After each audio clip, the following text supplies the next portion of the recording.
Hi everyone, welcome to SP Chemistry classes. Today we will study about very important topic of the redox reaction in coordination complexes is inner sphere mechanism. ठीक है, इससे पहले वाली जो video है उसमें हमने क्या पढ़ा था, आउटर स्फीयर मैकेनिज्म, उसमें इलेक्ट्रॉन का ट्रांसफर कैसे होता है, कौन कौन सा फैक्टर है जो अफेक्ट करता है इलेक्ट्रॉन ट्रांसफर रिएक्शंस को।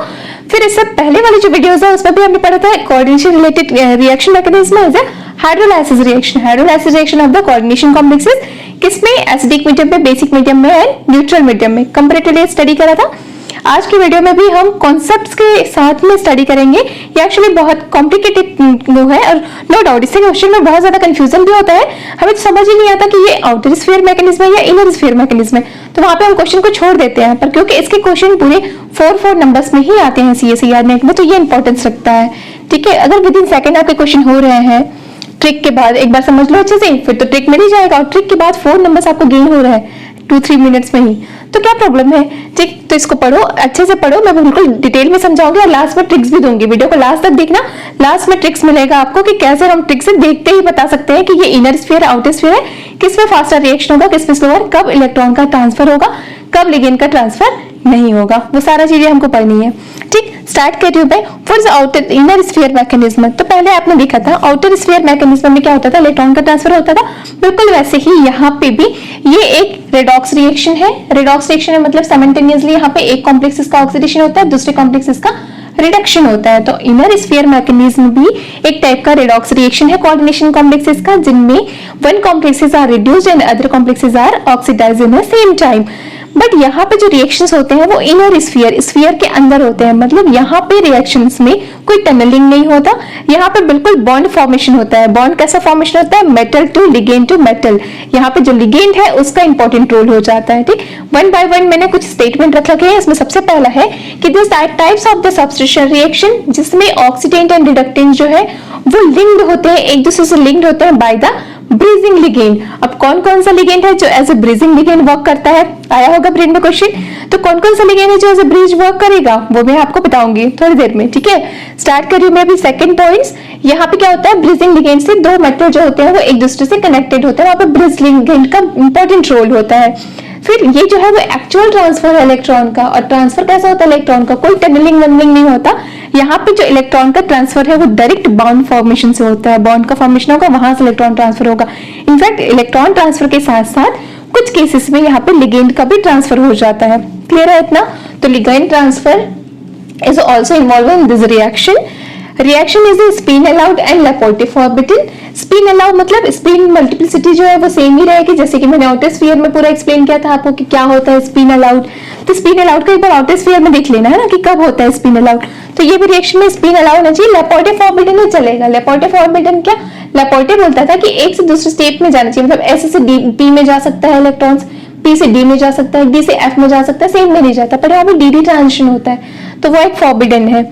उसके बाद अपन देखें कि यहाँ पे जो लिगेंड है वो एक्ट करता है एज ए ब्रिज लिगेंड, और इसका इंपॉर्टेंट रोल है इन दिस रिएक्शन।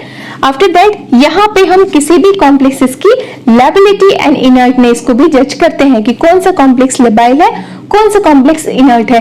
ये जानना बहुत ज्यादा जरूरी है, क्योंकि लेबाइल इनर्ट जब आप जानोगे तो ही जो मैं ट्रिक दूंगी उसको अप्लाई कर पाओगे किसी रिएक्शन में। तो सबसे पहले जब मैं इस रिएक्शन को अच्छे से पढ़ाऊंगी, ये तो थ्योरेटिकल पोर्शन है, अभी तो हमने समझाया ही नहीं है कुछ ना, तो जब हम पढ़ेंगे तो सबसे फर्स्ट हम जानेंगे कि कौन कौन सा लिगेंड है जो as a bridging ligand work करेगा, और सेकंड टाइम हमको जानना है कि कौन सा कॉम्प्लेक्सेस जो है वो कब लेबाइल्ड होता है और कौन सा कॉम्प्लेक्सेस कब इनर्ट होता है। That's it. अब इसका ना छोटा सा मैकेनिज्म है कि क्या होता है एक्चुअली इसके अंदर, तो मैं बताती हूँ। यहाँ पे फिर से हम क्या करेंगे, दो कॉम्प्लेक्सेस ले लेंगे। यहाँ पे फर्स्ट कॉम्प्लेक्सेस मैंने क्या लिया, कोबाल्ट लिया, उसका हेक्सा कॉम्प्लेक्सेस लिया, यहाँ पे 5 उसमें अमोनिया से और एक क्लोरीन से बना रखा है पॉइंट। यहाँ पे क्रोमियम लिया है, उसका हेक्सा कॉम्प्लेक्सेस लिया, hexa aqua complexes, right. 2 complexes लिया है मैंने। यहाँ पे क्या होना है, रेडॉक्स रिएक्शन होनी है। अब रेडॉक्स रिएक्शन में क्या होगा, यहाँ पे कोबाल्ट का ऑक्सीडेशन स्टेट कितना है, +3 है। यहाँ पे क्रोमियम का ऑक्सीडेशन स्टेट क्या है, +2 है। आपको पता चल गया होगा, ये होगा रिड्यूस्ड, ये होगा ऑक्सीडाइज आफ्टर रिएक्शन। क्यों? क्योंकि इलेक्ट्रॉन का ट्रांसफर यहाँ से यहाँ होगा। इतना चीजें पता चला। अब ये जो इलेक्ट्रॉन का ट्रांसफर है उसमें स्टेप्स कौन कौन सा इन्वॉल्व होता है, तो सबसे फर्स्ट स्टेप है कि सबसे पहले मुझे चेक करनी है कि कौन सा वाला जो कॉम्प्लेक्सेस है उसमें ब्रिज लिगेंड है। अभी आपको उतना ज्यादा पता नहीं, ब्रिज लिगेंड पढ़ाऊंगी मैं अभी थोड़ी देर बाद, तो मैं आपको बता देती हूँ। यहाँ पे जो क्लोरीन है वो एक्ट करेगा एज ए ब्रिज लिगेंड, यहाँ पे जो क्लोरीन है वो एक्ट करता है एज ए ब्रिज लिगेंड। ठीक है, तो अब क्या होगा, सबसे पहले ये कॉम्प्लेक्स और ये कॉम्प्लेक्स आपस में पास आएंगे और लिंक्ड हो जाएंगे बाय द ब्रेजिंग लिगेंड। तो सबसे फर्स्ट कंडीशन में क्या हुआ है, लिगेंड सब्स्टिट्यूशन प्रोसीड्स हुए, इसमें इसने जो ब्रेज लिगेंड है उससे बॉन्डिंग कर रखा है। बॉन्डिंग करने के बाद अब जो टू कॉम्प्लेक्सेस थे अलग अलग, वो क्या बन गया, इनर स्फीयर कॉम्प्लेक्सेस, एक ही स्फीयर के अंदर आ गया दोनों कॉम्प्लेक्सेस। क्यों, क्योंकि उसने लिगेंड से ब्रिजिंग की है। अब आफ्टर ब्रिजिंग यहाँ पे इसका ऑक्सीडेशन स्टेट आप बैलेंस कर लोगे, कर लिया, ओवरऑल जो ऑक्सीडेशन स्टेट है वो क्या हो जाएगा, +4 हो जाएगा। ये सब कुछ आता है आपको क्योंकि आपने कोऑर्डिनेशन बेसिक्स पढ़ रखा है। फिर क्या होगा, इलेक्ट्रॉन का ट्रांसफर शुरू होगा। इलेक्ट्रॉन का ट्रांसफर शुरू होगा तो होता क्या है, यहाँ पे जो +3 ऑक्सीडेशन स्टेट में था स्लाइटली +2 ऑक्सीडेशन स्टेट में हो जाएगा, इलेक्ट्रॉन ट्रांसफर हो रहा है, और अब ये कैसे हो जाएंगे, +3 ऑक्सीडेशन स्टेट में हो जाएगा। अब यहाँ पे एक मेन पॉइंट आता है कि लिगेंड का क्या होना है। अब बॉन्ड ब्रेक ये होगा इजिली या फिर ये होगा, ये भी मैं पढ़ाऊंगी, पूरा मैकेनिज्म पढ़ाएंगे, ट्रिक्स भी दूंगी, वो तो बाद में करेंगे। अब यहाँ पे आ रहा है ना क्वेश्चन कि तो ट्रांसफर तो सब हो गया एवरीथिंग हो गया, लेकिन अब मुझे ये नहीं समझ आ रहा है कि अब मैं ये बॉन्ड को ब्रेक करूंगी या ये बॉन्ड को ब्रेक करूँ, कौन सा बॉन्ड ज्यादा स्ट्रांग है, स्ट्रांग वाला तो ब्रेक होगा नहीं, वीक वाला ही ब्रेक होगा। तो इसके केसेस में जो अभी मैंने कॉम्प्लेक्स बना रखा है उसके केसेस में होता क्या है, एक्चुअली ये वाला बॉन्ड जो है वो ब्रेक होता है, और ये बॉन्ड ब्रेक होने से ये बॉन्ड जो है वो ब्रेक होगा। और क्योंकि ये बॉन्ड ब्रेक हुआ तो अब मैं देख रही हूँ कि जो लिगेंड क्लोरीन वो किसके साथ था, पहले कोबाल्ट कॉम्प्लेक्सेस के साथ था, वो अब चला जाता है क्रोमियम के साथ, मतलब यहाँ पे क्या हुआ, लिगेंड का भी ट्रांसफर हो गया। तो मैं यही बोल रही कि जो इनर स्फीयर मैकेनिज्म है उसमें मे बी इलेक्ट्रॉन का लिगेंड का ट्रांसफर हो सकता है और मे बी ये हो नहीं सकता, मतलब आप कर भी सकते हो नहीं भी कर सकते, वो सारे कंडीशंस पे अप्लाई होता है। ये तो क्वेश्चन बनता है फिर किस केसेस में लिगेंड का ट्रांसफर होगा, किस केसेस में लिगेंड का ट्रांसफर नहीं होगा। अब क्योंकि यहाँ पे लिगेंड का ट्रांसफर इधर हो गया तो इसने तो अपने पूरे कॉम्प्लेक्सेस बना लिए, हेक्सा कॉम्प्लेक्सेस बन गया, यहाँ पे हेक्सा कॉम्प्लेक्सेस, इसका 5 हो गया और इसका हेक्सा कॉम्प्लेक्सेस का फॉर्मेशन हो गया है। अब क्या होता है, क्योंकि इसने अभी पेंटा कॉम्प्लेक्सेस बना रखा है, पहले तो ये क्लोरीन के साथ में हेक्सा बनाया था, पर अब इसने पेंटा कॉम्प्लेक्सेस बनाया है, तो इसने क्या करता है, ये जो है वो सॉल्यूशन के H2O को ले लेगा और अपना हेक्सा कॉम्प्लेक्सेस बना लेगा। अब देखो रिएक्शन इन प्रोडक्ट में चेंजेस कहाँ पे आई, रिएक्शन में जो ये मैंने लिया था वो वो क्या था आपका +3 ऑक्सीडेशन स्टेट में था, पर अब इस कॉम्प्लेक्सेस का जो ऑक्सीडेशन स्टेट है वो आपको दिख रहा है कितना हो गया है, +2 ऑक्सीडेशन स्टेट हो गया है। ये वाले जो कॉम्प्लेक्सेस जो पहले +2 ऑक्सीडेशन स्टेट में था, आफ्टर रिएक्शन +3 ऑक्सीडेशन स्टेट, यहाँ क्लोरीन का भी होगा ना, इसको X मान लो, X +1 X -1 +1, तो एज ये हो जाएगा +2 +1 मतलब 3, तो ये हो गया आपका +3 ऑक्सीडेशन स्टेट में। तो ये दो चेंजेस समझ आया। थर्ड चेंजेस ये मुझे समझ आ रहा है कि यहाँ पे जो लिगेंड था, ब्रिज लिगेंड जो इसके पास प्रेजेंट था, वो आफ्टर रिएक्शन इस वाले कॉम्प्लेक्सेस के पास चला गया है, मतलब लिगेंड का ट्रांसफर भी हो गया रिएक्शन में, लिगेंड का ट्रांसफर यहाँ पे हुआ है रिएक्शन में, ठीक है। तो यहाँ पे जो वेकेंट स्टेट था उसको फुलफिल करने के लिए जो सॉल्वेंट हमने लिया है वहां से वाटर मॉलिक्यूल आया, इसलिए मैंने इस वाटर मॉलिक्यूल को स्टार लिखा है। ये इसका मॉलिक्यूल नहीं है, इसका वाटर मॉलिक्यूल नहीं है, बिल्कुल भी इसमें मिस्टेक नहीं करना, ये किसी अदर सॉल्वेंट या जिसमें हम रिएक्शन करा रहे हैं ना वहां से मॉलिक्यूल आया है। तो एक वाटर मॉलिक्यूल इसको सैचुरेटेड करने के लिए, अभी पेंटा हो गया ना कोऑर्डिनेशन कॉम्प्लेक्सेस, जबकि पहले कैसा था, हेक्सा कोऑर्डिनेशन कॉम्प्लेक्सेस था, तो हेक्सा कोऑर्डिनेशन कॉम्प्लेक्सेस जो थे वो अनसैचुरेटेड था, उसको सैचुरेटेड करने के लिए एक वाटर मॉलिक्यूल आ जाता है। तो ये था आपका complete reaction of the inner sphere mechanism. अब हमें जो पढ़नी है, मतलब अब पढ़ना नहीं है एक्चुअली, ये था आपका थ्योरेटिकल पोर्शन। अब हमें क्या करना है, समझना है, ट्रिकी वे में समझना है कि कैसे हमें जज करनी है, कहाँ पे लिगेंड ब्रेस्ड होगा, कब लिगेंड का ट्रांसफर होगा, कौन सा जो स्टेप्स है, इसमें जो मैंने इतने सारे स्टेप बताया इसमें कौन सा स्टेप है जो क्या होता है, RDS स्टेप होता है, रेट डिटरमाइनिंग स्टेप होता है, वो सारी चीजें अभी भी बताती हूँ। आफ्टर दैट हम लोग क्या करते हैं, कौन कौन सा लिगेंड है जो as a bridging ligand work करता है, और कौन सा कॉम्प्लेक्सेस इनर्ट होगा, कौन सा कॉम्प्लेक्सेस लेबाइल होगा, वो कॉन्सेप्ट क्लियर करते हैं सबसे पहले। तो देखो सबसे पहले होता क्या है, एक्चुअल में जितने भी आप स्क्वायर प्लेयर कॉम्प्लेक्सेस पढ़ते हैं वो ऑलवेज क्या होता है, लेबाइल। एक्चुअली लेबिलिटी का मीनिंग क्या है, लेबिलिटी मतलब आप बोल सकते हो जिसमें वेरी फास्टर रिएक्शंस होते हैं, ऐसा रिएक्शन जिनमें रेडॉक्स रिएक्शन हो या किसी भी टाइप का रिएक्शन है ना वो वेरी फास्टर होगा, तो उसको आप बोलोगे कि ये जो कॉम्प्लेक्सेस है वो बहुत ज्यादा लेबाइल है। लेकिन हम जो रेडॉक्स रिएक्शन है उसकी स्टडी करते हैं किसमें है, एक्चुअल में उसकी स्टडी हम करते हैं इनर्ट कॉम्प्लेक्सेस में। क्यों, क्योंकि जो इनर्ट कॉम्प्लेक्सेस है वो कैसे होते हैं, रिएक्शन उसका रेट ऑफ रिएक्शन स्लो होता है। ड्यू टू स्लोअर रिएक्शन, हमें टाइम ले जाता है हमें उसकी स्टडी करने का, एंड बहुत ज्यादा फास्टर अगर रिएक्शन हो रहा है तो फिर कैसे होगा, है ना। तो पहले तो इसका नेचर ही समझो आप। लेबाइल कॉम्प्लेक्सेस मतलब थोड़ा अनस्टेबल कॉम्प्लेक्सेस होगा जो रिएक्टिविटी में फास्टर रिएक्शन देगा, या बोल सकते हैं जिसकी रिएक्टिविटी वेरी फास्टर होगी, इज कॉल्ड लेबाइल कॉम्प्लेक्सेस। तो मैं आपको बता रही हूँ कि स्क्वायर पेयर कॉम्प्लेक्सेस अगर आपको दे दिया तो आप तो सीधे सीधे बोल देना, इसमें कुछ नहीं चेक करना है, ऑल स्क्वायर जो प्लानर कॉम्प्लेक्सेस होते हैं वो लेबाइल होते हैं। अब रीजन क्या है तो आपको बताती हूँ मैं। ये जो स्क्वायर पेयर कॉम्प्लेक्सेस होते हैं एक्चुअल में, जैसे यहाँ पे सेंट्रल मेटल एटम है और यहाँ लिगेंड, इसी को आप बोलते हैं स्क्वायर पेयर कॉम्प्लेक्सेस। तो जो स्क्वायर पेयर कॉम्प्लेक्सेस है ना, उसके केसेस में क्या है, स्टेरिक हिंड्रेंस नहीं है, स्टेरिक हिंड्रेंस नहीं है, अनसैचुरेटेड है। एक मेटल पूरा 6 कोऑर्डिनेशन बना सकता है तब हम उसको बोलेंगे सैचुरेटेड, ठीक है। लेकिन यहाँ पे मेटल ने ओनली कितना किया है, इतना ही किया है। इजिली ये एसोसिएशन रिएक्शन दे सकता है, कोई भी इनकमिंग ग्रुप आराम से आके इसके साथ अटैच हो सकते हैं। अगर निकलना है किसी ग्रुप को, डिसोसिएशन होना है तो भी ये इजिली शो कर सकता है। इसलिए मैं बोल रही हूँ कि क्योंकि जो स्क्वायर पेयर कॉम्प्लेक्सेस होते हैं वो एक तो प्लेनर है, एंड सेकंड इनमें किसी भी टाइप्स का वो नहीं है, सैचुरेशन नहीं है, वो कंप्लीट सैचुरेटेड नहीं है, उसमें वेकेंट प्लेसेस हैं, अभी भी नए लिगेंड्स के लिए वेकेंट प्लेसेस प्रेजेंट है।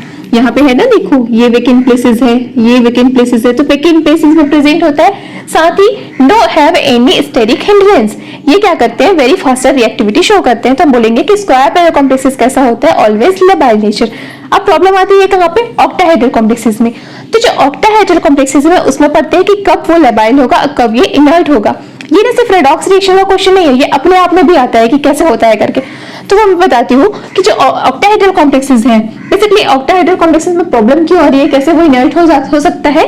तो इसमें दो चीजों की प्रॉब्लम आती है। एक तो हो सकता है मेटल बहुत ज्यादा स्टेबल हो, मतलब उसकी एसीएफएसी बहुत ज्यादा हो, हाई एसीएफएसी का कारण से वो स्टेबल हो गया है क्योंकि अट्रैक्शन बढ़ गया उसका न्यूक्लियस से, ये रीजन हो सकता है। सेकंड चीज, लिगेंड्स है, सैचुरेटेड कंपाउंड है, तो लिगेंड ने इतनी अच्छी बॉन्डिंग कर रखी है कि वो ना तो उसको ब्रेक कर रहा है और ना ही कोई इनकमिंग ग्रुप को आने दे रहा है ड्यू टू स्टेरिक हिंड्रेंस।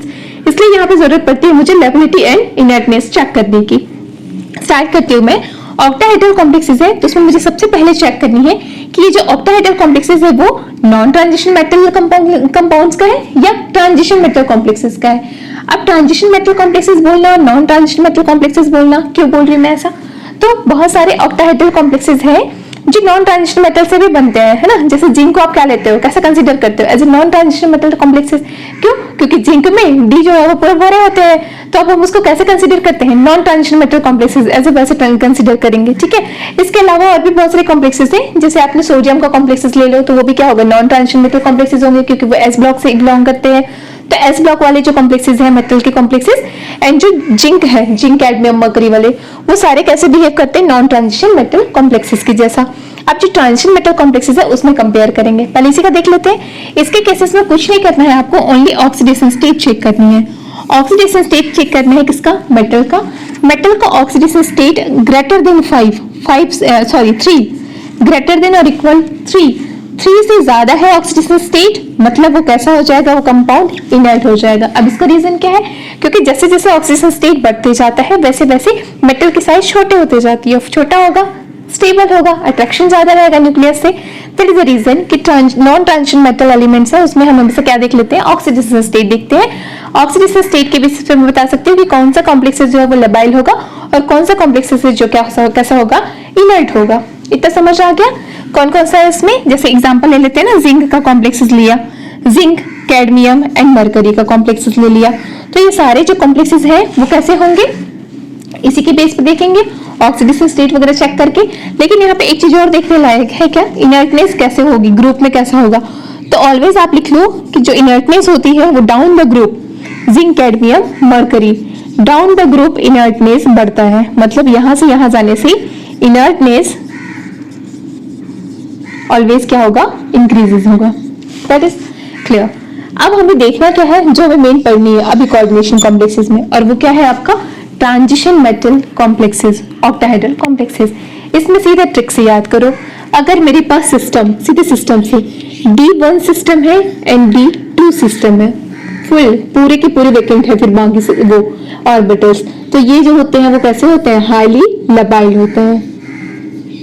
जो D1 सिस्टम है एंड D2 सिस्टम है, देखते ही समझ जाना कि ये कैसे होंगे, लेबाइल होंगे, ठीक है। D1 D2 निकालना आता है आपको, सीधे से उसका ऑक्सीडेशन स्टेट देखो किसी भी कॉम्प्लेक्सेस का, पता चल जाएगा कि उसमें क्या है सिस्टम। तो जो D1 सिस्टम है, D2 सिस्टम है, वो कैसा होगा आपका, लेबाइल होगा। उसके बाद सीधे से नोट कर लो, जो D3 सिस्टम है वो ऑलवेज होता है इनर्ट। ये जो D सिस्टम है वो कैसा होता है, इनर्ट होगा।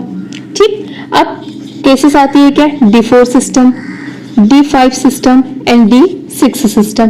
तो जो D4 सिस्टम है, D5 system and D6 system है, उसमें 2 कंडीशंस लगेंगी। हो सकता है, पॉसिबिलिटीज है कि ये जो कॉम्प्लेक्सेस है वो कैसा है, लो स्पिन। ये कॉम्प्लेक्सेस कैसे है, लो स्पिन है। ठीक, और हो सकता है कंडीशन कि ये कॉम्प्लेक्सेस कैसा है, high spin. If low spin complexes है तो ये कैसे होंगे, लो स्पिन है तो ये होंगे आपकी इनर्ट। लो स्पिन है तो कैसा होगा, इनर्ट। हाई स्पिन है तो कॉम्प्लेक्सेस होगा लेबाइल। ये सारे ट्रिक है, सीधे वर्ड्स में लर्न कर लो, बहुत ज्यादा काम आता है ये। बिल्कुल इसके बेसिस पे क्वेश्चन बन जाता है। ये कोई एकदम परफेक्ट वैल्यू नहीं है, थोड़ा थोड़ा इनर्टनेस लेबिलिटी में चेंजेस होगा, लेकिन आपको कंपेयर करने में इजी होगा एग्जाम्स के टाइम में, इसलिए मैं लिखा दे रही हूँ। फिर जो D7 सिस्टम है वो फिर से होता है क्या, ऑलवेज लेबाइल होता है। ये कैसा होता है, D7 system labile. D8 system mostly inert होता है, कुछ केसेस में लेबाइल होगा, तो अभी मैं इसमें इनर्ट लिख देती हूँ, but sometime labile also, right. After that D9 system, जो D9 सिस्टम होता है वो भी होता है आपका लेबाइल। तो यहां से एक लाइन में लर्न कर लो, सीधे सीधे लर्न कर लो। कॉम्प्लेक्सेस बनाना आता है आपको, ये पता है, कॉम्प्लेक्सेस तो बनाना आता ही है ना, 3-3 वाले जितने भी सिस्टम है। तो सीधे से यहाँ पे मुझे दिख रहा है कि जो D3 सिस्टम है वो इनर्ट है, D3 सिस्टम इनर्ट है, और D4, D5, D6 के लो स्पिन अगर बने हैं तो वो सारे कैसे होंगे, इनर्ट होंगे। इनर्टनेस आता कहां से है, हायर Z वैल्यू। आपको पता है ना, D3 सिस्टम में सारे के सारे नीचे ही हो जाएंगे, ऑक्टाहेड्रल है, तो D3 सिस्टम में क्या होंगे, सारे इलेक्ट्रॉन नीचे होगा, तो CFSE की वैल्यू क्या हो जाएगी, ज्यादा ही आएगी। वैसे लो स्पिन है तो लो स्पिन में सारे नीचे आ जाते हैं, पैर होते जाते हैं इलेक्ट्रॉन्स का, तो वहां पे भी CFSE क्या होता है, ज्यादा आता है, Z इफेक्टिव बढ़ता है। Z इफेक्टिव बढ़ने से अट्रैक्शन बढ़ता है। अट्रैक्शन अगर न्यूक्लियस साइड बढ़ रहा है मेटल का, तो ऐसे कंडीशन में हम बोल सकते हैं क्या, कि वो हो गया है इनर्ट, क्योंकि अभी जो सेंटर मेटल एटम है वो कैसे हो गया है, साइज में छोटा हो गया है। क्लियर है इतना। तो यहाँ से तो एक बेसिक ट्रिक्स हमको मिल गया कि कौन सा कॉम्प्लेक्सेस इनर्ट होता है और कौन सा कॉम्प्लेक्सेस लेबाइल होता है। इसके अलावा मैंने बोला था कि इसके लिए इंपॉर्टेंट चीज है क्या, लिगेंड का बिहेवियर। तो मैंने आपको बताया कि लिगेंड कैसा होना चाहिए, ब्रिज लिगेंड।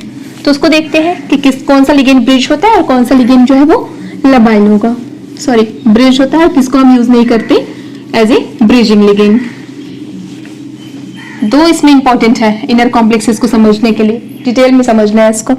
अब देखो होता क्या है हमारे पास, बेसिकली ना, सबसे पहले मैं बात बताऊं तो है आपका कौन सा लिगेंड को हम as a bridge ligand use कर सकते हैं। तो जो ब्रिज लिगेंड है,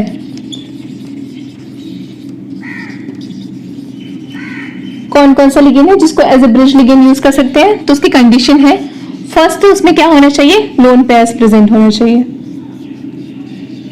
ठीक है, या बोल सकते हैं पेयर्स ऑफ इलेक्ट्रॉन्स होने चाहिए, लोन पेयर्स की जरूरत नहीं है, पेयर्स ऑफ इलेक्ट्रॉन होने चाहिए, इसमें फ्री इलेक्ट्रॉन्स होनी चाहिए, है ना, फ्री पेयर इलेक्ट्रॉन्स होनी चाहिए, ये होनी चाहिए उसके पास। सेकंड जो कंडीशन है वो है वैकेंट प्लेस होनी चाहिए, वैकेंट स्पेस या प्लेस होनी चाहिए उस पे। वैकेंट क्यों, क्योंकि अब वो ब्रिजिंग का काम करे तो एक साइड से उसको इलेक्ट्रॉन को कैप्चर करना है अपने अंदर, फिर दूसरी साइड उसको देना है। तो क्योंकि उसको इलेक्ट्रॉन को कैप्चर करके देना है तो उसके पास थोड़े टाइम तो इलेक्ट्रॉन रहेगा ना, तो उसके लिए क्या होना चाहिए, खाली जगह होनी चाहिए उसके पास। तो वही है कि कोई लिगेंड शुड, उसमें क्या होना चाहिए, should have vacant space for the electron. तो इलेक्ट्रॉन्स के लिए इसके पास वैकेंट स्पेस भी हो, यह है second condition.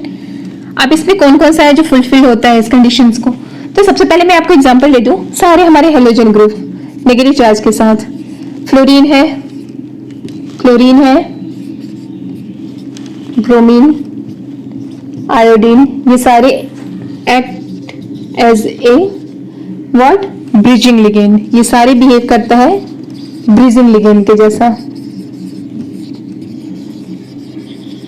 And also the most important ligand है आपका जो as a bridging ligand work करता है, वो कौन सा है, मेटल के साथ अटैच कर दो आप CN को। अब ये क्यों कर रहा है आपको पता है, क्योंकि ये पाई एक्सेप्टर लिगेंड है। फर्स्ट थिंग, पाई एक्सेप्टर है, have a low line pi anti bonding orbital जिसमें वो एक्सेप्ट कर लेता है।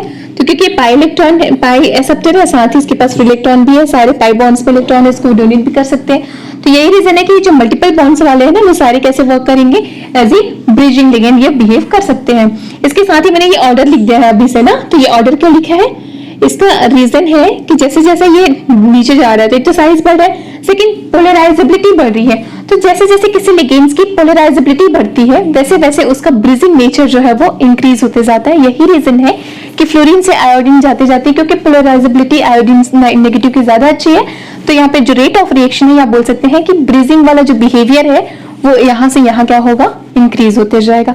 तो ये था दो कॉन्सेप्ट जो हमें पता होना चाहिए। अब मैं सीधे से जाती हूँ किसमें, मैकेनिज्म में, और वहां पे मैं आपको बताऊंगी कि कब कौन सा बॉन्ड ब्रेक होता है, लिगेंड का ट्रांसफर होगा या नहीं होगा, वो सारा भी देखेंगे। तो मैकेनिज्म स्टार्ट करिए ना, inner sphere mechanism.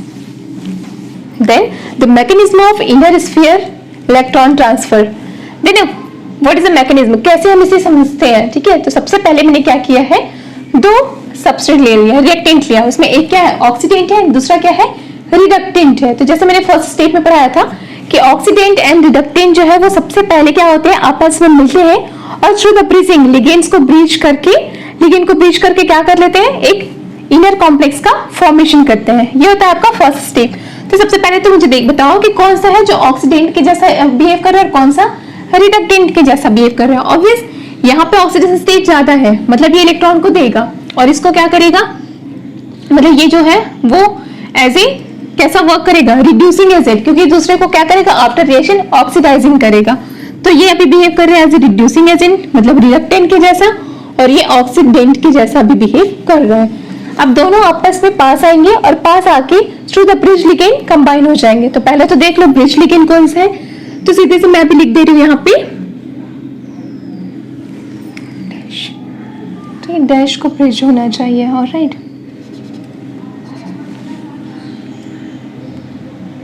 If mx bond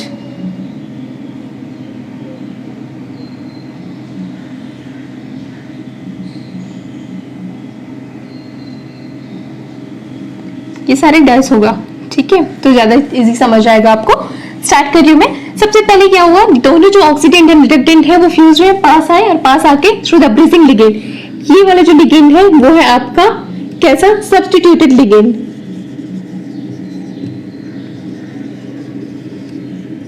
sorry substituted नहीं बोलूंगी मैं इसे, लिविंग लिगेंड है, ये लीव कर जाएगा आफ्टर रिएक्शन ना।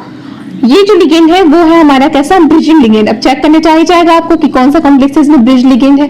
अभी तो क्योंकि मैंने दिया नहीं इसलिए आपको समझ नहीं आ रहा है, पर मैं आपको बता दे रही हूँ कि इसको मैंने as a bridge ligand treat कर रही हूँ, ठीक है, रिएक्शन में, जो आपको पता चल जाएगा। जैसे आप कॉम्प्लेक्सेस देखोगे पता चल जाएगा कि कौन सा ब्रिजिंग लिगेंड है। आपको बता चुकी मैं कौन कौन सा है जो as a bridging ligand behave करता है। कौन कौन सा था, रिवाइज कर लो सारे। F नेगेटिव ग्रुप है, Cl negative, Br negative, I negative also, C triple bond N ये भी करेगा, बिहेव ऐसे ही करेगा। और आप क्या बोल सकते हो, अच्छा मुझे एक चीज बताइए कि जो NH2 है, अच्छा NH3 as a bridging ligand work करेगा क्या, NH3 as a bridging ligand work करेगा क्या, इसके पास भी तो पेयर्स ऑफ इलेक्ट्रॉन होते हैं। तो आपने लिख दी नहीं है, नो ये बिल्कुल भी ब्रिजिंग लिगेंड जैसा वर्क नहीं करता, क्योंकि इसके पास वेकेंट साइट्स नहीं है। आप उसका इलेक्ट्रॉन काउंट करो, 8 इलेक्ट्रॉन फुलफिल्ड है, तो ऐसे कंडीशन में उसके पास कोई वेकेंट साइट नहीं है ना, इसलिए वो क्या करता है, बिहेव नहीं करता है एज ए ब्रिजिंग लिगेंड, ठीक है। तो ये चीजें ध्यान में रखनी है आपको। तो यहाँ से मुझे पता चल गया कि जो क्लोरीन है, अगर मैंने कोई भी ब्रिजिंग लिगेंड लिया तो वो तो ब्रिजिंग लिगेंड है। आफ्टर दैट ये फर्स्ट स्टेप में, सेकंड स्टेप में क्या हुआ, दोनों में फ्यूजन हुई और दोनों ब्रिज के थ्रू अटैच हो गया। यहाँ पे मैंने ऑक्सीडेशन स्टेट मेंटेन कर रखा है, यहाँ पे +3 है, +2 है, तो ओवरऑल ऑक्सीडेशन स्टेट क्या हो जाएगा, +5 हो जाएगा। अब आती है रीजन। अब क्या होगा, यहाँ से ना इलेक्ट्रॉन ट्रांसफर की प्रोसेस शुरू हो जाएगी। कहाँ से कहाँ जाना है इलेक्ट्रॉन ट्रांसफर, कहाँ से कहाँ होना है इलेक्ट्रॉन का ट्रांसफर, सोच के देखो। ऑक्सीडेशन स्टेट अभी इसका ज्यादा है, ठीक है, तो ऑक्सीडेशन स्टेट जिसका ज्यादा है वो क्या करेगा, रिडक्शन कराएगा, दूसरे को रिडक्शन कराएगा, ठीक है, वो एज ए रिडक्टेंट यूज हो रहा है। तो यहाँ पे जो इलेक्ट्रॉन का ट्रांसफर है एक्चुअल में वो कहां से कहां होना चाहिए, इलेक्ट्रॉन का ट्रांसफर होना चाहिए कहां से, ये वाली मेटल से इधर, ऐसा ही होना चाहिए ना इलेक्ट्रॉन का ट्रांसफर, तभी तो बाद में फिर जो +3 में वो +2 में हो जाएगा। तो अब ये जो मेटल है वो क्या हुआ है, +2 में, और ये जो मेटल है वो कैसा हो गया है अब आपकी कंडीशंस में, क्योंकि उसने इलेक्ट्रॉन ट्रांसफर कर दिया तो वो चला गया है किसमें, +3 ऑक्सीडेशन स्टेट में। अब होगा क्या यहाँ से, अब मेरे पास सबसे ज्यादा एक प्रॉब्लम आती है वो है कि कौन सा बॉन्ड जो है ब्रेक होगा। तो दोनों में कौन सा बॉन्ड ब्रेक होगा, मे बी ये बॉन्ड भी ब्रेक हो सकता है, ये भी बॉन्ड ब्रेक हो सकता है। दो पॉसिबिलिटीज है एंड दो टाइप के मेरे पास कॉम्प्लेक्सेस बनने का चांसेस है। If MX bond is a strong, अगर मेरा metal and ligand bond strong है, ये वाला बॉन्ड स्ट्रॉन्ग है, तो ऐसे कंडीशन में ये बॉन्ड ब्रेक होगा और ये जो मेटल है उसके साथ ब्रिज लिगेंड वापस आ जाएगा। क्लियर है, ये दोनों बॉन्ड स्ट्रॉन्ग, एक कंडीशन जब ये बॉन्ड स्ट्रॉन्ग है तो ऐसे कंडीशन में ये ब्रेक नहीं होगा, ये वाला ब्रेक होगा। और ये क्यों ब्रेक होगा, तो ऐसे कंडीशन में कभी भी लिगेंड का ट्रांसफर नहीं होगा, जो लिगेंड जिसके पास था वहीं पे वापस आ जाएगा। तो यहाँ पे ऐसा टाइप का प्रोडक्ट का फॉर्मेशन होगा कि लिगेंड जहां था वहीं पे आएगा, ओनली ऑक्सीडेशन स्टेट में चेंजेस आएगी। पहले +3 में था, अब प्रोडक्ट में कैसा हो जाएगा, +2 ऑक्सीडेशन स्टेट में हो जाएंगे। क्लियर है इतना। और यहाँ पे क्योंकि एक तो लीव कर दिया था, जब ब्रिजिंग बनाया तो कोऑर्डिनेशन ऐसे 6 हो रहे थे, तो एक को मैंने लीव करा लिया था, तो यहाँ पे जो कॉम्प्लेक्सेस है वो आ जाएगा 5 में। अब ये जो 5 वाला कॉम्प्लेक्सेस है वो अब फिर से सैचुरेटेड फॉर्म में आएगा, तो ड्यू टू सैचुरेशन ये सॉल्वेंट के H2O को ले लेगा, ये जो भी हम सॉल्वेंट में रिएक्शन करा रहे हैं उसको ले लेगा और वो सॉल्वेंट से यहाँ पे अपना कोऑर्डिनेशन नंबर को सैचुरेटेड कर लेगा। यहाँ पे 5 है ना, तो ये अनसैचुरेशन में है अभी, तो वो ऐसा कर लेता है। यहाँ से लीव कर गया था एक लिगेंड, पता होना चाहिए आपको क्योंकि ब्रिजिंग बन रही है, 6 से ज्यादा ये अभी बनाएगा नहीं, ऑक्टाहेड्रल कॉम्प्लेक्सेस पढ़ रहे हैं हम। तो दो केसेस हो सकता है, यही बताना चाह रही थी। MX बॉन्ड स्ट्रॉन्ग है तो ये बॉन्ड ब्रेक होगा, ये बॉन्ड ब्रेक होगा तो लिगेंड का ट्रांसफर नहीं होगा, पॉसिबल ही नहीं है लिगेंड का ट्रांसफर होना। लिगेंड का ट्रांसफर नहीं होगा तो ऐसे केसेस में ये तो वैसे की वैसे रहेंगे, ओनली ऑक्सीजन स्टेट में चेंजेस आ जाएगा। जो ग्रुप लीव किया है वो एक सॉल्वेंट के मॉलिक्यूल को ले लेगा, तो दिस 2 टाइप्स का प्रोडक्ट का फॉर्मेशन होगा, ये दोनों बनेंगे ऐसे केसेस में। प्रोडक्ट कंपेयर कर लेना, ठीक है, ये है मेरा रिएक्टेंट और अब ये बन गया ये दोनों प्रोडक्ट। लेकिन ये बॉन्ड स्ट्रॉन्ग है, second case, if this bond is a strong, ये स्ट्रॉन्ग बॉन्ड है और ये वीक बॉन्ड है, तो बॉन्ड का ब्रेकेज ना ऐसा हो जाएगा। अब क्या हुआ, लिगेंड का भी ट्रांसफर हो गया, इलेक्ट्रॉन का ट्रांसफर हुआ ही हुआ, साथ साथ अब क्या हो गया, लिगेंड का ट्रांसफर हो गया।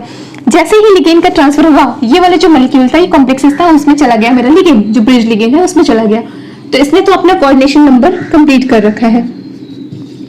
अब वेकेंट कौन है, ये वाला जो पहले जिसके पास ब्रिज लिगेंड था, लिगेंड का ट्रांसफर हो गया, तो इसके पास अभी कोऑर्डिनेशन नंबर है ये क्या, 5। अब ये 5 कोऑर्डिनेशन नंबर अपना फिर से कोऑर्डिनेशन नंबर को 6 करने के लिए एंड स्टेबल फॉर्म में जाने के लिए, सैचुरेटेड होने के लिए सॉल्वेंट का एक मॉलिक्यूल ले लेगा, सॉल्वेंट के मॉलिक्यूल लेके अपना कॉम्प्लेक्सेस बनाएगा। तो इस कंडीशन में मुझे 2 प्रोडक्ट मिलेंगे, एक ये और ये वाला। क्लियर है इतना। तो मैंने 2 केसेस देखे। पहला केसेस क्या, इलेक्ट्रॉन ट्रांसफर, इलेक्ट्रॉन का ट्रांसफर होता है विदाउट लिगेंड ट्रांसफर।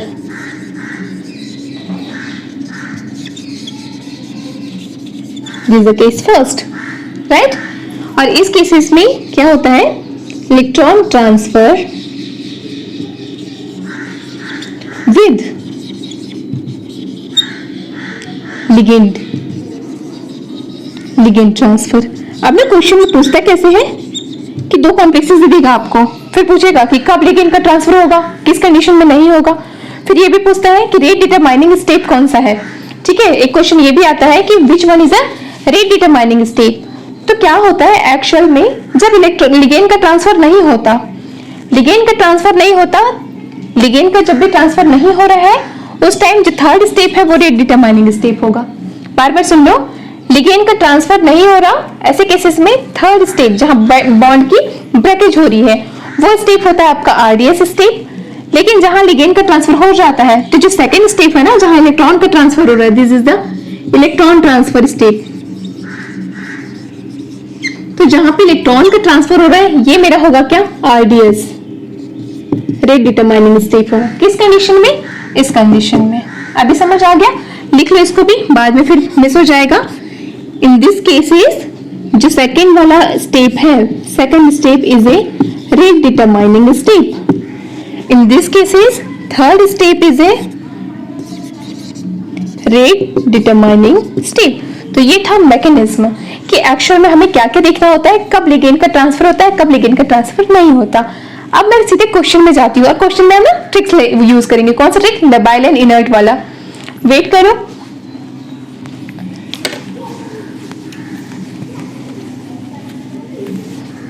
अभी तक तो आपको बहुत ज्यादा कॉम्प्लिकेटेड लग रहा है क्वेश्चन कि यार इतना सारा कैसे कर पाएंगे एग्जाम में, ये तो बहुत कॉम्प्लिकेटेड हो जाने वाला है, टाइम कम रहेगा। लेकिन अब जैसे ही ट्रिक्स मिलेगा आपके फेस पे ये स्माइल आ जाएगी, फिर आप ना एकदम ऐसे फुल कॉन्फिडेंट हो जाओगे, कैसे कि बस एग्जाम में देखना है क्वेश्चन और कर देना है। मतलब अब कॉन्फिडेंस आपका एक्चुअल में आएगा। अब जो सारे ट्रिक्स है उसको इस क्वेश्चन से सॉल्व करेंगे, ठीक है। मैंने 2 कॉम्प्लेक्सेस लिया है, एक रुथेनियम का कॉम्प्लेक्स ये लिया है और एक मैंने लिया है क्रोमियम का। अब सबसे पहले चेक करो किसके पास लीविंग टाइप का लिगेंड है और किसके पास ब्रिजिंग लिगेंड है। तो मुझे पता चल रहा है कि chlorine is the bridging ligand, पता चल गया। और यहाँ पे क्योंकि वाटर है नॉर्मल, तो ये कैसे करेगा, एक जो है इसमें लीव कर जाएगा, लिविंग ग्रुप जैसा बिहेव करेगा, अभी वो बाहर हो जाएगा, होगा। अब क्या करते हैं, सबसे फर्स्ट स्टेप में क्या करते हैं, दोनों को ब्रिज के थ्रू कंबाइन कर देनी है। ऑक्सीडेशन स्टेट चेक कर लो, अभी है रुथेनियम के +2 ऑक्सीडेशन स्टेट एंड क्रोमियम के प्लस है आपका +2 ऑक्सीडेशन स्टेट है। अब मैंने क्या किया, सबसे पहले दोनों को फ्यूज कराया और ब्रिजिंग के थ्रू एक नया कॉम्प्लेक्सेस का फॉर्मेशन किया, इनर ऑर्बिटल कॉम्प्लेक्सेस का। और इस कॉम्प्लेक्सेस में ओवरऑल चार्ज कितना हो जाएगा, +2 का +4 मैंने लिख दिया है। इलेक्ट्रॉन का ट्रांसफर होगा कहाँ, एक्चुअल में इसमें इलेक्ट्रॉन का ट्रांसफर होता है कहां से,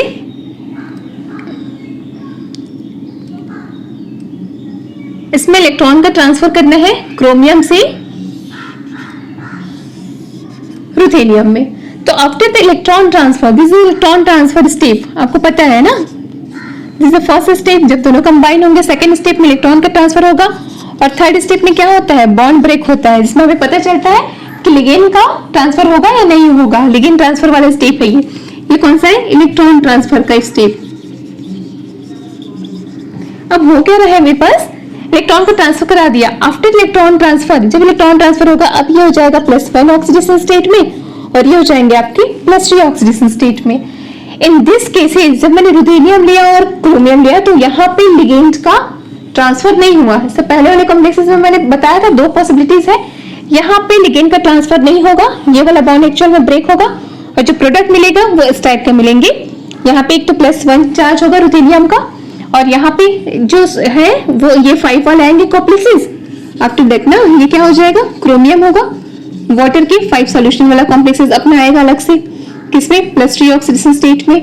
इस कंडीशन में फिर क्योंकि ये कोऑर्डिनेशन नंबर 5 है तो ये बाद में सॉल्वेंट से रिएक्शन करेगा और सॉल्वेंट से वाटर ले लेगा और वाटर करके अपना प्रोडक्ट का फॉर्मेशन करेगा। एक्चुअल में यहाँ पे ना ये 5 होगा इसका जो बेसिक लिगेंड है और एक वाटर है जो स्टार के फॉर्म में सॉल्वेंट से आएगा।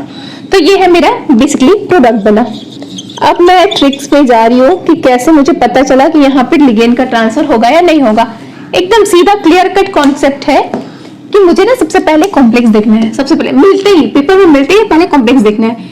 कॉम्प्लेक्स में चेक करनी है क्या मेरे पास ब्रिजिंग लिगेंड है, दिख गया लिगेंड है, ब्रिजिंग लिगेंड है, दिख गया ना, ब्रिजिंग लिगेंड है ये पता चल गया मुझे, तो यह ब्रिज करेगा। अब मेरे को देखना है कि इस कंडीशन में सारे फिर स्टेटमेंट है ना वो अपने सॉल्व हो जाएंगे। इस कंडीशन में देखना है कि कॉम्प्लेक्सेस कैसा है। मैंने रुथेनियम का क्या लिया है, +2 कॉम्प्लेक्सेस लिया, +2 कॉम्प्लेक्सेस लिया है। साथ ही कैसा वाला है आपका, कैसा है, ये सारे नॉर्मल सिग्मा डोनर लिगेंड है।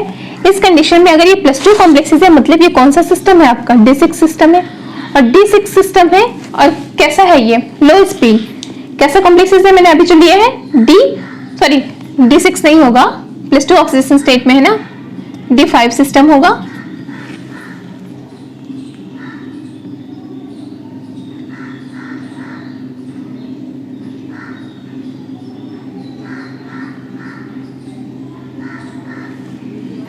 +2 एंड ये +3 ऑक्सीडेशन स्टेट में है actually ruthenium. Here ruthenium is a +3 oxidation state, that's why +3 oxidation state में है। तो ये होगा कैसा, D5 सिस्टम। और D5 सिस्टम कैसा है, लो स्पिन है लो स्पिन। क्यों लो स्पिन बोल रही हूँ, क्योंकि डाउन द ग्रुप जाने से सारे लिगेंड जो है कैसा बिहेव करने लगते हैं, लो स्पिन के मतलब स्ट्रॉन्ग लिगेंड के जैसा बिहेवियर शो करते हैं। ये हमने पहले पढ़ा था बेसिक कोऑर्डिनेशन कॉम्प्लेक्सेस में, मैंने ये आपको बताया था कि कुछ जो लिगेंड होते हैं वो एक तो ऑक्सीडेशन स्टेट पे बेस्ड होते हैं, ऑक्सीडेशन स्टेट, और उसके साथ साथ मैं ये भी बताया थी जैसे भी हम डाउन द ग्रुप जाते हैं तो सारे लिगेंड बिहेव करता है कैसा, स्ट्रॉन्ग फील्ड लिगेंड। तो यहाँ पे ये सारे के सारे स्ट्रॉन्ग फील्ड लिगेंड के जैसा बिहेव कर रहे हैं। तो ये कैसा कॉम्प्लेक्सेस है मेरा, इनर्ट। इतना तो मुझे पता चल गया क्योंकि मैंने पहले आपको लिस्टिंग कराई थी तो लिखवा दिया था मैंने कि D4, D5 एंड D6 अगर लो स्पिन में है तो ये कैसा बिहेव करेंगे, एज ए इनर्ट। लेकिन यही जो D4 है, D5 है एंड D6 है ये हाई स्पिन कॉम्प्लेक्सेस बना रहे हैं तो ये कैसा होगा, लेबाइल होगा। अब इसके केसेस में देखो आप, क्रोमियम है +2 ऑक्सीडेशन स्टेट में मतलब D4, और कॉम्प्लेक्सेस कैसा है, हाई स्पिन है, वाटर है इसलिए हाई स्पिन है, पता है आपको, तो ये कैसा बिहेव करेगा, लेबाइल। ठीक है, ये दो चीजें मुझे पता चल रही। अब होता क्या है कि दो चीजें मुझे पता चला, एक ये इनर्ट है और ये कैसा है, लेबाइल है। अब मुझे प्रोडक्ट में निकालनी है कि प्रोडक्ट कैसा है। तो प्रोडक्ट क्योंकि अभी भी ये जो प्रोडक्ट है वो अभी भी कैसा है, इनर्ट ही है। आपको ना इधर प्रोडक्ट बनाने की जरूरत नहीं है, आपको तो यहाँ पे चेक करना है कि कौन सा बॉन्ड ब्रेक करे। तो आपने सोचनी है कि +1 ऑक्सीडेशन स्टेट में आने के बाद रुथेनियम जब +1 ऑक्सीडेशन स्टेट में आ गया तो ये इनर्ट हो गया या लेबाइल। तो अभी भी मैं बोल रही हूँ क्योंकि रुथेनियम का कॉम्प्लेक्सेस है तो ये क्या होगा, इनर्ट ही होगा। और ये वाले जो कॉम्प्लेक्सेस है वो अब क्या हो गया है, ये आफ्टर वही बन रहा है, मुझे ओवरऑल वही बन रही है +3 ऑक्सीडेशन स्टेट में, वैसी की वैसी है, तो ये अभी भी क्या है, लेबाइल है।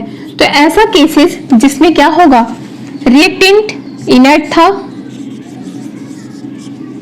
और जो ऑक्सीडेंट था वो भी इनर्ट था पहले, सॉरी वो लेबाइल था। आफ्टर रिएक्शन जब उसका ऑक्सीडेशन स्टेट चेंज हो गया है, ये इनर्ट का इनर्ट ही रह गया, ये इनर्ट का इनर्ट ही रह गया है और ये लेबाइल का लेबाइल ही। तो इस केसेस में आपको क्या करती है, सीधे से ट्रिक लगा लो। ऐसे केसेस जब बनते हैं, यही है हमारा शॉर्ट ट्रिक, ऐसे केसेस अगर बन जाए तो बनने पे हमें करना क्या है, लिगेंड का ट्रांसफर नहीं कराना, लिगेंड ट्रांसफर नहीं होगा। ऐसे केसेस में लिगेंड का ट्रांसफर नहीं होगा। लेकिन अगर मैंने ऐसा कॉम्प्लेक्सेस ले लिया, कैसा कॉम्प्लेक्सेस, कोई इनर्ट लिया, पहले इनर्ट था और एक था लेबाइल, एंड आफ्टर रिएक्शन जो इनर्ट था वो बन गया है लेबाइल, एंड जो लेबाइल थे वो कन्वर्ट हो गया है इनर्ट में। तो ऐसे केसेस में बिल्कुल वहां पे क्या होगा, लिगेंड का ट्रांसफर पॉसिबल होगा, लिगेंड का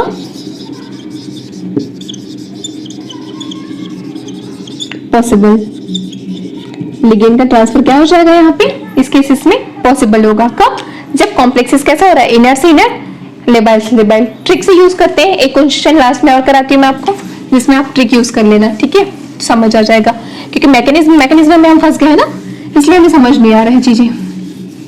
ट्रिक सेलेक्ट करते हैं एक क्वेश्चन, तो वो बिल्कुल क्लियर हो जाएगा आपको। सपोज मैंने ना एक क्वेश्चन ले लिया, क्वेश्चन के लिए मुझे देखना पड़ेगा। सपोज मैंने एक लिया जिसमें कोबाल्ट का 3+ लिया है, कॉम्प्लेक्सेस लिया मैंने जो कोबाल्ट का 3+ है, और कोबाल्ट का 3+ है और वो कैसा कॉम्प्लेक्सेस है, लो स्पिन है। सपोज मान लो एक ऐसा कोई लिया और इसका कॉम्बिनेशन मैं करा रही हूँ किसके साथ में, कोई भी D4 वाले सिस्टम के साथ। कोबाल्ट का 3+ लिया जो कि लो स्पिन में है, और साथ ही इसकी जो रिएक्शन है वो मैं करा रही हूँ कोई भी D4 सिस्टम के साथ, ठीक है। D4 सिस्टम में लिख देती हूँ यहाँ पे सीधे, D4 सिस्टम के साथ करा रहे हैं, या as well as D7 system के साथ करा रहे हैं। दोनों कैसा होता है, हाई स्पिन है, तो दोनों कैसा होगा, लेबाइल होगा। और ये कैसा है मेरा, फिलहाल के केसेस में कोबाल्ट का जो 3+ कॉम्प्लेक्सेस है वो अभी कैसा है मेरा, इनर्ट है, होगा। क्यों मैं बोल रही हूँ कि कोबाल्ट का 3+ जो है वो इनर्ट होगा, क्योंकि ये कौन सा सिस्टम है, cobalt 3+ is D6 system, D6 system ना। और D6 सिस्टम में जब 3+ में होता है तो तुम वो वाटर के साथ भी ऐसे कैसा बिहेव करता है, स्ट्रॉन्ग फील्ड लिगेंड, तो ये तो होता ही है। तो ये एकदम इनर्ट होगा, D6 है पूरे के पूरे। तो जब भी कभी ऐसा कॉम्प्लेक्सेस आपको मिल जाए जिसमें कोबाल्ट 3+ कंडीशन में हो और 3+ कंडीशंस में लो स्पिन कॉम्प्लेक्सेस हो, तो ये तो इनर्ट है।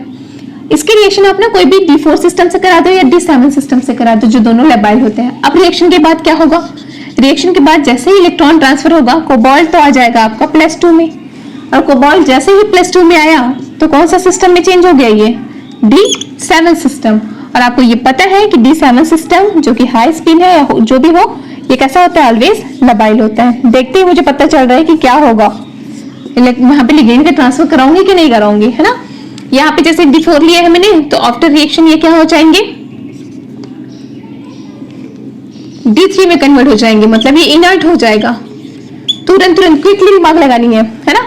तो अब मेरे पास केसेस कैसे बना, पहले जब ये रिएक्टेंट था तब ये कैसा था, इनर्ट था, एंड आफ्टर रिएक्शन जो मुझे मिलने वाला है वो कैसा होने वाला है, +2 मतलब लेबाइल होने वाला है, ठीक। पहले जो ये वाला था जिसमें वो ब्रिज लिगेंड नहीं है वो लेबाइल था, जो बाद में कैसे होने वाला है, इनर्ट होने वाला है। तो मुझे पता चल गया कि ऐसा अगर मुझे कॉम्बिनेशन मिले, इस टाइप का कॉम्बिनेशन मिले, कोबाल्ट का दे दिया आपको D4 एंड D7 के साथ, तो इस टाइप का कॉम्बिनेशन मिलता है, तो ऐसे कॉम्बिनेशन में मुझे ऑलवेज क्या करना है, लिगेंड का ट्रांसफर कराना है, लिगेंड का ट्रांसफर ऑफ लिगेंड, ये बहुत जरूरी है, लिगेंड का ट्रांसफर कराना है in this cases. That is clear. तो यहाँ से ना बहुत सारे कॉन्सेप्ट जो है वो आपके क्लियर हो जाते हैं। एक लास्ट चीज बच गया कि क्या क्या फैक्टर है जो अफेक्ट करता है इनर स्फीयर मैकेनिज्म को, वो देख लो, फिर आपके रिडॉक्स रिएक्शन कोऑर्डिनेशन से रिलेटेड कंप्लीट हो जाएगा। Now the factor affecting of the inner sphere mechanism, कौन कौन सा फैक्टर है जो अफेक्ट करता है इनर स्फीयर मैकेनिज्म को, ठीक है, उसके बेसिस पे ही हम आप रेट को बता सकते हैं ना कि किन में फास्टर होगा, किन में स्लोअर होगा। तो मैं स्टार्ट कर रही हूँ। सबसे फर्स्ट जो फैक्टर अफेक्ट करता है वो है आपका लिगेंड का नेचर, क्योंकि यहाँ पे मैंने पहले ही बताया था कि जो ब्रिजिंग लिगेंड है play important role in inner sphere mechanism, that's why वो बहुत अच्छे से इफेक्ट करता है किसी भी रिएक्शंस के रेट को, कि कब फास्टर होगा और कब स्लोअर होगा। तो इसमें देखते हैं सबसे पहला चीज कि बेटर इलेक्ट्रॉन ट्रांसफर एजेंट जो है वो एक अच्छा ब्रिजिंग लिगेंड के जैसा वर्क करेगा, ठीक है। तो वहां पे होता क्या है, एक्चुअली दो चीजों को देखा जाता है लिगेंड का। फर्स्ट, उसकी पोलराइजेबिलिटी प्रॉपर्टी कैसी है, पोलराइजेबिलिटी जितना ज्यादा होगा रेट ऑफ रिएक्शन उतना ही ज्यादा होगा। एंड पोलराइजेबिलिटी क्या होता है, डायरेक्टली प्रोपोर्शनल होता है साइज के, मतलब यहाँ से आप देख सकते हो जो पोलराइजेशन है किसी भी लिगेंड का, पोलराइजेशन जो होता है वो डायरेक्टली प्रोपोर्शनल होता है उसके साइज के, ठीक है। साइज बढ़ते जाएगा तो पोलराइजिंग पावर भी बढ़ते जाता है। साथ ही मैंने बोल दिया कि पोलराइजेशन जो है वो डायरेक्टली प्रोपोर्शनल है किसके, rate of the electron transfer reactions के। तो सीधे से आप बता सकते हो ऑन दिस बेसिस, इसके बेसिस पे हम बोल सकते हैं कि मेरा जो आयोडीन है वो अच्छा होगा क्योंकि इसी की पोलराइजेशन पावर अच्छी होती है। आयोडीन नेगेटिव चार्ज के साथ अच्छा ब्रिज लिगेंड का वर्क करेगा। आफ्टर दैट ब्रोमीन, उसके बाद आ जाएगा क्लोरीन और लास्ट में आ जाएगा आपका फ्लोरीन। तो ये तो हो गया on the basis of polarisation. ये किसके बेसिस पर मैंने लिगेंड्स को बता दिया, on the basis of polarisation. अब सेकंड थिंग और है कि ना जो रेट ऑफ रिएक्शन है उसको टेंडेंसी, डोनेट करने की टेंडेंसी भी लिगेंड्स का इफेक्ट करता है। तो जो डोनेटिंग टेंडेंसी है वो कैसा होगा, अगर कोई इलेक्ट्रॉन है जो लेस इलेक्ट्रोनेगेटिव के साथ है तो वो इजिली डोनेट कर देगा, मोर इलेक्ट्रोनेगेटिव के साथ है तो इजिली डोनेट नहीं करेगा, तो वहां पे हम उसको बोलेंगे डोनेटिंग टेंडेंसी, ठीक है। तो on the basis of donating tendency, on the basis of donating tendency जो लिगेंड्स होते हैं उसको क्या मैं ऐसे अरेंज कर सकती हूँ, सपोज देखो है ना, NH2 ऑल्सो लिगेंड जैसा वर्क करेगा क्योंकि वेकेंट साइड भी है और लोन पेयर इलेक्ट्रॉन भी है। NH2 नेगेटिव है ना, कैसे बना, अमोनिया से एक हाइड्रोजन निकालने के बाद ये हो गया आपका। इसके बाद एक मैं ले लो H नेगेटिव और एक मैंने फ्लोरीन ले लिया। तो अब मुझे बताओ कि इन सब में इलेक्ट्रोनेगेटिविटी कैसा हो रहा है, आपको पता है इलेक्ट्रोनेगेटिविटी नाइट्रोजन से ज्यादा होती है, ऑक्सीजन की ऑक्सीजन से ज्यादा होती है फ्लोरीन की। ऐसे केसेस में फ्लोरीन तो इजिली इलेक्ट्रॉन देगा नहीं, है ना, तो इसलिए इलेक्ट्रॉन डोनेटिंग टेंडेंसी फ्लोरीन की वीक है। तो इस केसेस में on the basis of donating ligands क्या हो जाएगा, ये है ऑर्डर, ये है आपका रेट का ऑर्डर। इतना चीजें क्लियर हुआ, मतलब अगर आपको कोई क्वेश्चन दे दिया उसमें लिख के दे दिया कि इसमें इनर मैकेनिज्म हो रहा है, आप बताओ कब फास्टर होगा, तो आप लिगेंड चेक कर लेना। लिगेंड चेक करने में अगर इस टाइप का कॉम्बिनेशन बना के दिया है उसने कि डोनेटिंग टेंडेंसी के हिसाब से, तो भी आप निकाल सकते हो कहाँ पे फास्टर होगा कहाँ पे स्लोअर होगा। And on the basis of polarization दे रखा है तो भी आप उसको निकाल सकते हैं। ओवरऑल भी बना लेते हैं कि ओवरऑल क्या होगा, पूरा सारे लिगेंड्स को मिक्स करती हूँ फिर मैं आपको बताती हूँ ना। पूरे ब्रिजिंग लिगेंड आ गए यहाँ पे, तो सारे ब्रिजिंग लिगेंड के बीच अगर मैं कंपैरिजन कराऊं कि कहाँ पे रिएक्शन फास्टर होगा कहाँ पे स्लोअर होगा, तो वो मैं बताती हूँ आपको, अरेंज करते जाओ। एक्चुअली सबसे फास्टर जो रिएक्शन होगी वो होगी NH2 के प्रेजेंस में, क्लियर है, यहाँ पे अच्छा होगा रिएक्शन। एंड आफ्टर NH2 अब क्योंकि I को देखेंगे, पोलराइजेशन इसकी अच्छी है, साइज बहुत बड़ी है, तो इसका हो जाएगा। फिर OH नेगेटिव का होता है, आफ्टर दैट लाइन से होते जाएगा आपका किसका, Br नेगेटिव, Cl नेगेटिव, और सबसे कम जो होता है रिएक्शन वो होता है आपका F नेगेटिव के प्रेजेंस में। यहाँ पे जो रिएक्शन है, rate of reaction, rate of electron transfer reaction actually क्या होते जा रहा है, डिक्रीज होते जा रहा है। ऐसे जब मैं जा रही हूँ ना तो डिक्रीज होते जा रहा है। इतना चीजें क्लियर हो गया होगा। सेकेंड जो चीज है जो अफेक्ट करता है किसी इनर स्फीयर मैकेनिज्म को, वो है आपका adjacent attack and remote attack. Is a very important concept. वैसे भी आपको पढ़ना चाहिए इसको, है ना, हायर लेवल अब पढ़ रहे हो हायर एजुकेशन में, तो ये पता होना चाहिए कि क्या होता है। तो जो एडजेसेंट अटैक होता है ना, वो है आपका अटैचमेंट। मेटल का लिगेंड के साथ कैसा अटैचमेंट है उसको ये बता रहा है। एक्चुअल में मेटल और लिगेंड्स के साथ कैसा अटैचमेंट है उसको ये बता रहा है कि टू टाइप से जो लिगेंड्स है वो अटैच हो सकते हैं मेटल से, और वो भी किस टाइप के लिगेंड, जिनमें क्या होते हैं पॉलीडेंटिसिटी जो शो करता है ना लिगेंड। कुछ लिगेंड होते हैं जिसमें वन देन मोर डोनर साइट्स होते हैं, तो उनके लिए मैं ये बता रही हूँ कि जब कभी भी किसी लिगेंड में वन से ज्यादा डोनर साइट्स होते हैं तो उसकी लिंकेज करने की जो चीजें हैं वो क्या होता है, चेंज हो जाता है उसका नेचर। ठीक है, हो सकता है वो कैसा लिंकेज करें, इसमें एग्जांपल से समझाती हूँ। एग्जांपल, ऐसा लिगेंड जिसमें more than one donor sites हैं, कौन है ऐसा एग्जांपल, SCN, यही होता है एक एग्जांपल। CN भी है आपका। तो मैं यहाँ से समझा रही हूँ कि ये ना टू टाइप से अटैच हो सकता है किसी मेटल के साथ, किसी मेटल के साथ ये टू टाइप से अटैच हो सकता है। ब्रिजिंग का वर्क करेगा, तो ब्रिजिंग करते समय हो सकता है पॉसिबिलिटीज है कि ये वन मेटल से इसका S आके अटैच हुआ है, यहाँ पे C है, यहाँ पे N ऐसे, और ये N वाले पोर्शन से कोई दूसरा मेटल ने अपना ब्रिजिंग किया है। This type attachment is called a remote attachment. इस टाइप के अटैचमेंट को आप क्या बोलते हो, रिमोट अटैचमेंट। अभी क्लियर हो गया होगा। लेकिन यहीं पे अटैचमेंट कुछ ऐसा हो जाए, कैसा, ये एक मेटल था, इसने सल्फर से ही किया, इधर ये ऐसे, इसने ऐसे अरेंज कर लिया अपने आप को, एंड दूसरा जो मेटल है वो भी सल्फर के साथ ही अटैच हो रहा है। This type attachment is called adjacent attachment. तो बस आपको देख लेना है कि अटैचमेंट कैसा है। तो बता देती हूँ आपको, जब भी रिमोट अटैचमेंट होता है तो ऐसे कंडीशन में कॉन्जुगेशन बढ़ जाता है, कॉन्जुगेशन बढ़ेगा। रिमोट अटैक होगा, अटैचमेंट होगी, तो क्या होगा, कॉन्जुगेशन बढ़ेगा। जब कॉन्जुगेशन बढ़ता है तो रेट जो होती है इलेक्ट्रॉन ट्रांसफर की वो भी क्या हो जाती है, इंक्रीज हो जाता है। That's it. तो ये जो टू फैक्टर्स हैं इंपॉर्टेंट रोल प्ले करता है किसमें, इनर स्फीयर मैकेनिज्म को एक्सप्लेन करने में। ठीक है, तो आई होप कि आपको ये बहुत अच्छा लगा होगा, क्योंकि इतना डिटेल में तो कोई भी वीडियो नहीं है, मुझे पता है ये चीजें। मैंने आपको ना जो इंपॉर्टेंट चीज, जो इंस्टीट्यूट वाले इसको बचा के रखते हैं कि उनको ऐसा लगता है कि छोटी छोटी चीजें डाल देते हैं, फिर बाकी बच्चों को इंटरेस्ट आएगा, और जो इंपॉर्टेंट चीज है जो CSIR नेट में आता है वो फिर वो लोग पेड वीडियोस बना के करते हैं। मैंने आपको फ्री में प्रोवाइड किया है, इतना डिटेल में पढ़ा दिया है आपको। चैनल को सब्सक्राइब कर लो और शेयर कर दो। ठीक है, शेयर करना, जितना ज्यादा आप शेयर करोगे मुझे मोटिवेशन मिलेगा, और मैं कंटिन्यूअसली आपके लिए हायर लेवल्स की जो CSIR नेट है ना उससे रिलेटेड सारे क्वेश्चंस आपको यहीं पे कवर